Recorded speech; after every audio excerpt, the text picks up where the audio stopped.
Adım Zeynep, soyadım Tanış. Karacaoğlan İlköğretim Okulu'na gidiyorum. 7D sınıfındayım. 7 yaşımdan beri örtünüyorum. Dışarıda da örtünüyorum.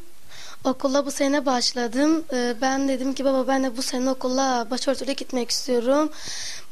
Babamla annem, amcalarım beni desteklediler. Bana destek verdiler, güven verdiler. Başörtülü gittim. İlk gün sıraya girdim. Öğretmenler kızdı. Dedi niye böyle sıraya giriyorsun? İzin vermediler. Beni dışarı kovdular. Ondan sonra bir iki ders geçti. Ondan sonra beni yine içeri aldılar. Sonra müdürün odasına götürdüler. Müdür beni ikna odasına götürdü.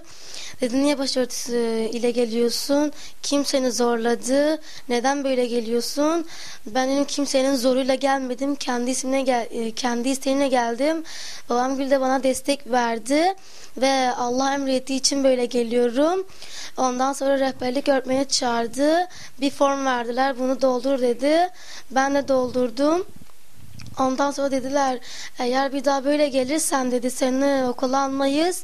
Ben de dedim ki neden almazsınız? Dedi ki devlet istemiyor. Ben dedim ki niye? Dedi ki çünkü kılık kıyafet şeyine uymuyorsun. Ben dedim uymam çünkü Allah emretti diye böyle geliyorum. Beni almadılar. Bir iki ders geçti. Beni bir odaya aldılar. Ondan sonra dedi burada artık ders isteyeceksin. Orada bir iki ders işledim. Ondan sonra beni gönderdiler eve. Dedi ki velini çağır. Çağırdım. Dedi ki dedi sen velisi misin? Dediler evet. Ondan sonra dedi ki kızına şeye uygun değil kılık kıyafet müdürlüğü izin vermiyor. Bize de kızıyor. Bize sıkıştırıyor dedi. Ondan sonra beni almadılar. Kovdular. Bir iki hafta almadılar.